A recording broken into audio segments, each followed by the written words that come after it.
Today we uncover the shocking truth about UK supermarket butter, because millions of tubs labelled butter are anything but. And if you've been spreading it on your toast, melting it into your mash, it could be silently affecting your gut, your liver, and your immune system. In today's video, we're exposing 7 of the worst butter brands sold in British supermarkets. Products that look pure on the label but failed the tests in the laboratory. Because there's a world-famous premium brand whose pack is only around 64% actual butter, with the rest topped up by rapeseed oil, water, and a little salt. There's a cheerful yellow butter product, where the very first ingredient on the list isn't cream at all, it's water. There's a beloved household name that came dead last, 13th out of 13, in a national taste test published only this summer. There's flag-waving, patriotic packaging on tubs whose owners have just changed hands in a £988 million deal, and there's the quiet little trick of adding beta-carotene colouring to deepen that rich grass-fed yellow that the modern artificial recipe alone can't deliver. Remember the days when butter never went anywhere near a fridge? For generations across Britain, it simply sat in a little ceramic dish on the larder shelf, soft and ready for the morning toast, made from nothing more than churned cream and a pinch of salt. Some older shoppers will remember the provisions counter too, where the grocer carved a slab from a great cold barrel, shaped it with damp wooden paddles, and wrapped it in honest grease-proof paper. 2 ingredients. That was butter. No 10-line list of oils, emulsifiers and colourings printed down the side of a plastic tub. Now walk down the dairy aisle today and the picture is very different. Somewhere along the way, the industry convinced us that butter belonged in the fridge, where of course, it turns rock hard. Then it sold us the cure for a problem it created, in the form of tubs of soft spreadable stuff, blended with cheap refined oil and padded out with water, all at proper dairy prices. And once you start reading the labels, it gets worse. And this matters because butter isn't a luxury. It's one of those everyday essentials that ends up on nearly every kitchen table in the country. When the recipe gets watered down, when the block quietly shrinks, and when the marketing works harder than the ingredients, it's ordinary shoppers who pay more for less. So we went through the major butters currently sitting on UK supermarket shelves, checked the current labels line by line, and the 7 butter brands you may want to think twice about. And then we'll reveal the 5 that are genuinely still worth putting in your basket. But before we get into it, please do take a second to hit that like button, and if you can see the hype button under this video, give that a tap as well. It costs you nothing, but it pushes this investigation in front of far more British shoppers who are being quietly shortchanged in the dairy aisle. The more people who see exactly what's in these tubs, the more pressure there is on these companies to do better and to be honest about what they're selling us. This channel doesn't answer to the food giants, it answers to you, so your support genuinely helps keep this kind of plain-speaking work going. And let's get into it. Number 7. Anchor. Anchor has spent decades leaning on that clean, green New Zealand pasture image, all rolling hills and grass-fed cows. It's lovely marketing. But it's worth being clear that this is largely a heritage story now, because the spreadables sold on UK shelves is a British-made Arla product, and what's in the tub is a very different thing to those postcard hillsides. The current label lists butter at 50%, rapeseed oil at 29%, then water, salt, and colour in the form of beta-carotene. So half of it is butter, and getting on for a third is refined rapeseed oil. And that little mention of added colour is worth pausing on. Beta-carotene is a natural colouring, nothing alarming in itself, but it's added to deepen that golden, buttery grass-fed look. In other words, the recipe alone doesn't quite give you the rich yellow the branding promises, so a touch of colour helps close the gap between expectation and reality. What really landed this one on the list, though, is fresh. In a national supermarket butter taste test published by The Independent in August of 2026, comparing 13 brands, Anchor finished dead last. 13th out of 13, testers pointed to the taste and the heavily processed character of it. And here's the contrast that really stings. The butter that took the top spot wasn't one of the household giants at all. It was a supermarket own label, Sainsbury's Taste the Difference West Country Farmhouse butter, at around £3, praised for its traditional, slow-churned preparation and its proper sea salt. So a modestly priced own-brand block quietly outperformed the famous names right across the board. And it's not that shoppers have gone off butter itself, quite the opposite. Only this summer, traditional full-cream butter was reported enjoying a real resurgence, with rich Guernsey Island butter jumping 6% in sales as it won more space on Waitrose shelves. People still want the real thing. What they're turning away from is the heavily blended version wearing the famous name. For a household name that so many people grew up trusting, finishing rock bottom is a hard result to ignore, and it rather confirms what a lot of shoppers have quietly felt for years. The name still sells. The spread itself is no longer keeping up. Number 6. Lurpak. This is the one many still think of as the gold standard. That silver tub carries a real air of Danish quality, and a reputation earned, because that's what an enormous number of British households actually reach for, and it's a very different product to the premium image on the lid. Check the current label in their spreadable tub, and butter makes up around 64% of what's inside. The rest is rapeseed oil at roughly a quarter of the tub, then water, a lactic culture, and salt. Now, 64% butter is actually higher than a lot of its rivals, so credit where it's due. But here's the friction. You're being sold this at a genuine premium. Sometimes with the larger 1 kilogram tubs sitting behind security tags like they're a bottle of spirits, and the price per 100 grams reflects pure butter aspirations far more than a diluted blend deserves.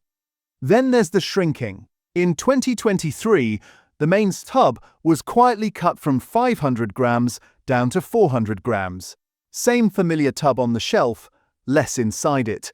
And as recently as this winter, trade reporting in the grocer noted shoppers are still drifting away from these branded spreads toward own label precisely because the value no longer stacks up.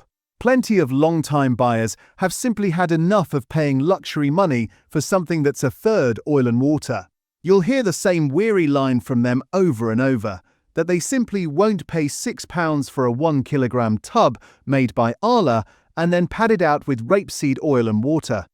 And the wider picture only sharpens the point. This summer, The Spectator reported that butter prices right across the supermarkets have been climbing hard, with some premium blocks now pushing towards £3.65, and it singled out the quiet habit of slipping brands into smaller packs where the traditional 250-gram half-pound used to sit.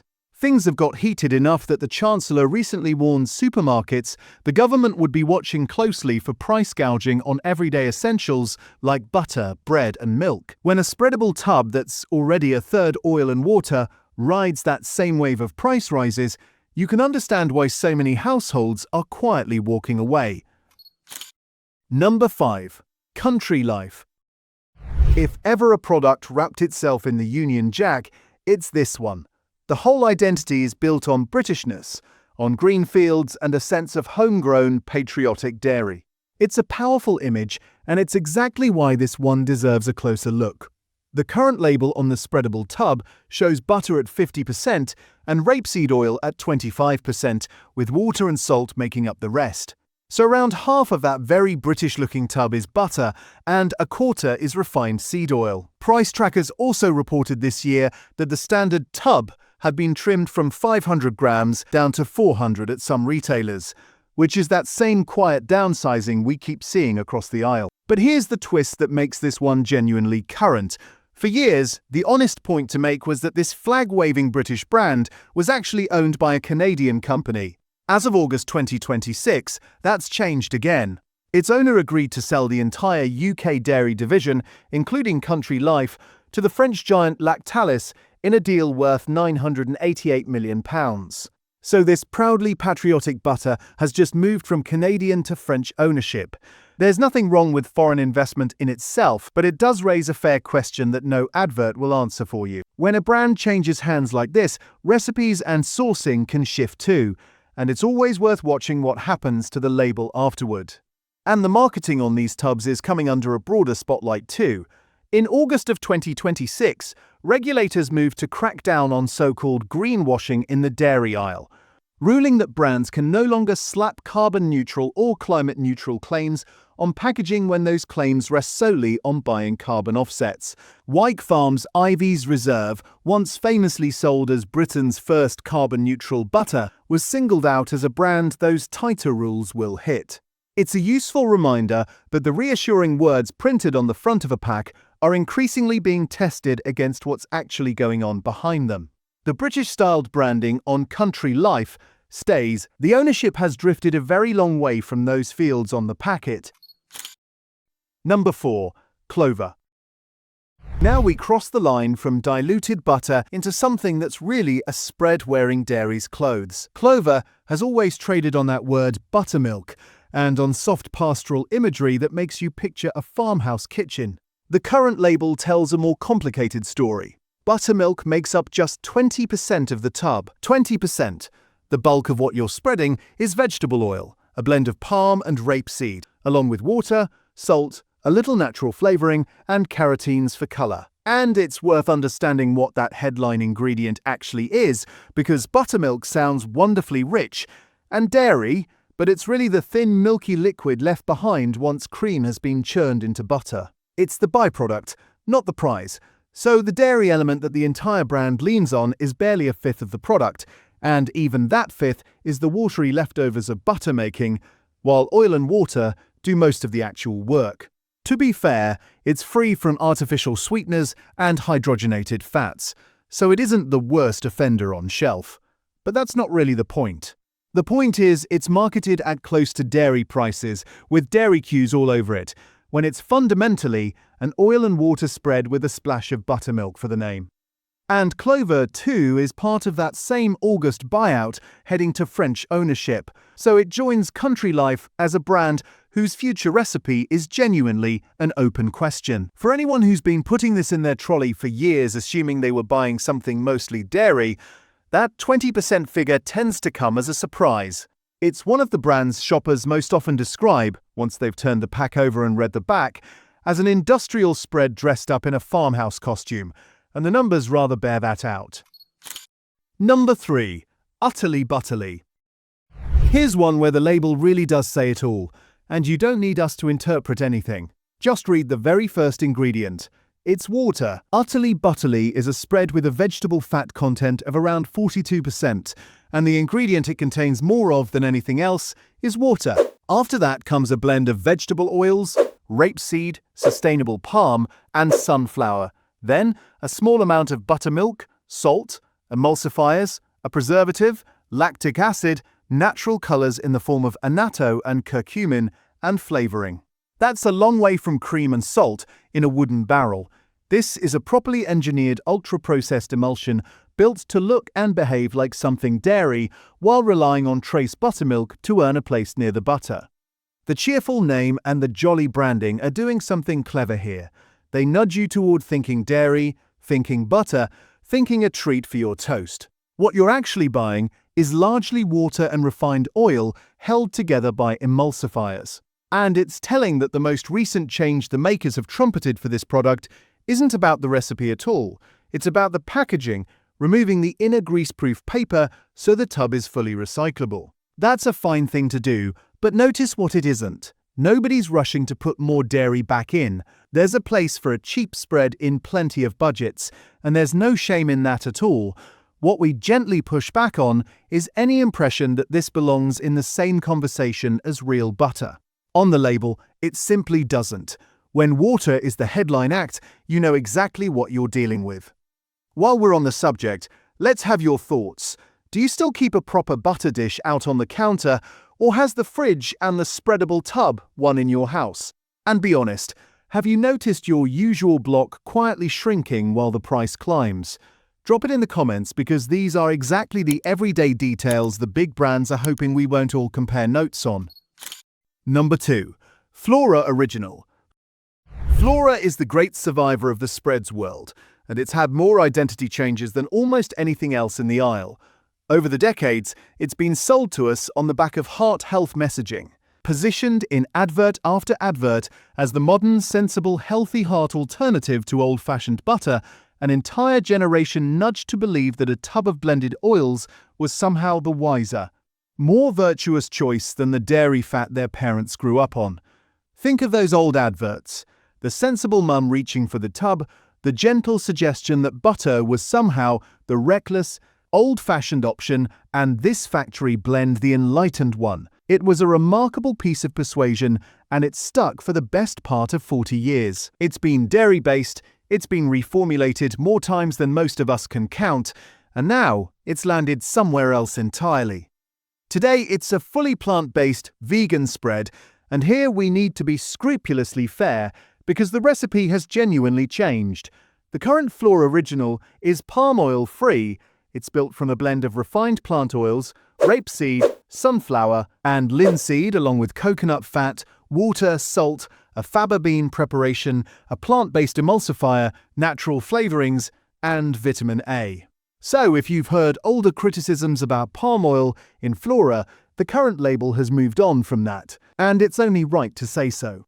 What remains is this. It's still a heavily processed spread, a manufactured emulsion of several refined oils rather than anything you could make in a kitchen. That's not a health verdict. We're not going anywhere near that. It's simply a description of what it is. And the corporate story rolls on behind the scenes too. In May of 2026, the business, now renamed from Upfield to Flora Food Group, was reportedly put up for sale by its owner for around $10 billion. And by June, it was reporting a return to profit growth in the UK, even as overall retail volumes slipped. So this is a brand being polished up and passed around at the very top, while shoppers below simply try to work out what's actually in the tub this year. The brand has spent a very long time suggesting that a factory blend of oils is somehow a more enlightened choice than natural dairy fat. And for the traditionalists watching, that framing has always grated. If you want butter, this was never butter, and it's never pretended harder to be the smarter option than it does now. The oils have changed. The essential character of a highly engineered spread hasn't. Number 1. Stork Original Block. And at the top of the list, the one that's woven so deeply into British baking that most people never question it at all. For countless home bakers, Stork simply is what you cream with sugar for a Victoria sponge. It's tradition. It's Sunday afternoons and the smell of a cake rising. That deep familiarity is precisely why it's number 1. Because for all that heritage, Stork Original Block contains no dairy cream whatsoever. The current block is around 70% vegetable oils, a blend that includes rapeseed and sustainable palm, along with water, salt, emulsifiers, lactic acid, beta-carotene for color, flavorings, and added vitamins. So the thing generations have treated as a baking staple, sitting right there in its foil like a block of butter, is fundamentally a solid vegetable fat. It was engineered decades ago for shelf stability and consistent baking, and it does that job well, which is exactly why it became a fixture. Now, here's the piece of history that makes this so remarkable. Older shoppers will remember just how much this country distrusted margarine.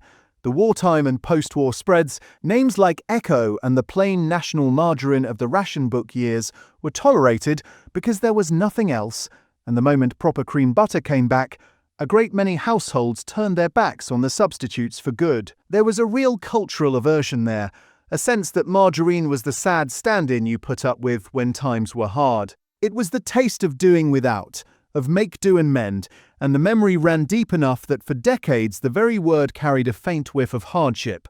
And yet Stork quietly sailed straight through all of that, not by pretending to be spread on your toast, but by embedding itself in the cake tin, in the pastry, in the family recipe passed down on a handwritten card. It won on baking, where the substitution was invisible and the results were reliable.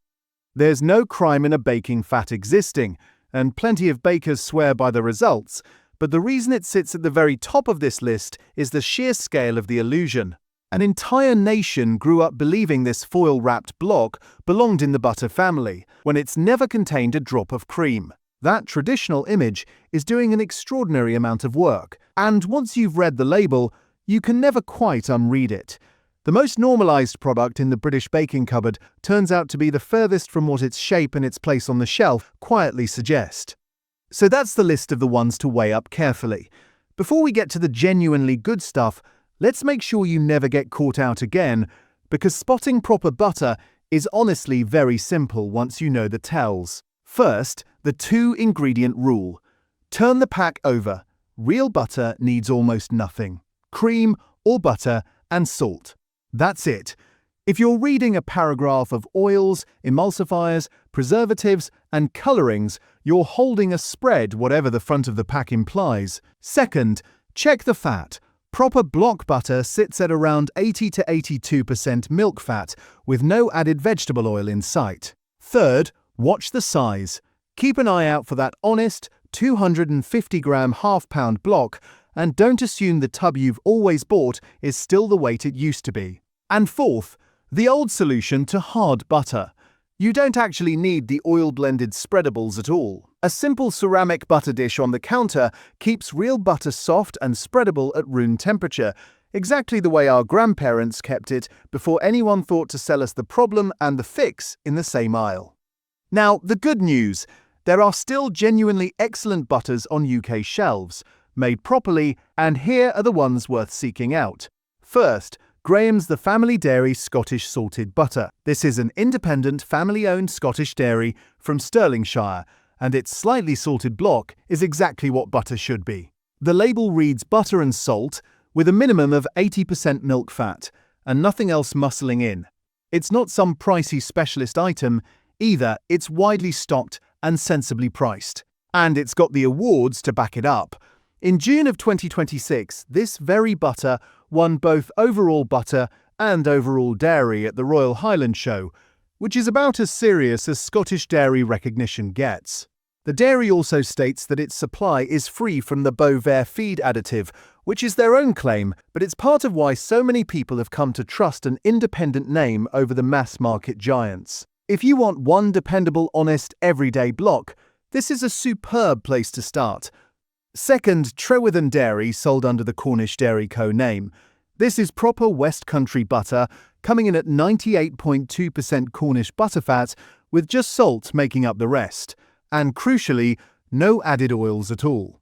It's a real butter with real regional character, the kind of thing that actually tastes of somewhere. The brand leans on its Cornish sourcing and its local farming roots. And while we'd always encourage you to take any sourcing marketing as the company's own account, the label itself is clean and honest in a way the spreadable blends simply aren't. If you like the idea of supporting butter with a genuine sense of place, this is a lovely choice. Third, and this is the one to note if you love a soft spread but can't stand the oil, Dramona and the M&S Softer Butter, both made in Northern Ireland by Dale Farm. This is the cleanest good spreadable story we've got. The ingredients are simply butter and salt. That's the whole list. No rapeseed oil, no palm, no emulsifiers. It achieves its softer, more spreadable texture through the way the cream is churned and handled, not by blending in cheap oil and water, so you get the convenience of something that behaves well straight from the fridge, without giving up on actually being butter. Dale Farm has picked up Great Taste Award recognition for Dramona as recently as July of 2026, so it's a genuine quality product and not just a clever bit of positioning. For anyone who switched to spreadables purely for the softness, this is the honest answer you've been looking for. Fourth, President French Block Butter. A traditional French cultured butter, and the label is exactly what you want: butter, cultures and salt, with no seed oils anywhere in it. The culturing gives it that slightly deeper, more savoury, almost nutty character that a lot of people adore for baking, for pastry, and for finishing a dish. It's a national French favourite, and it's easy to find over here. A worthy reminder that our neighbours across the channel have kept faith with proper churned butter, and it's genuinely excellent for cooking as well as spreading.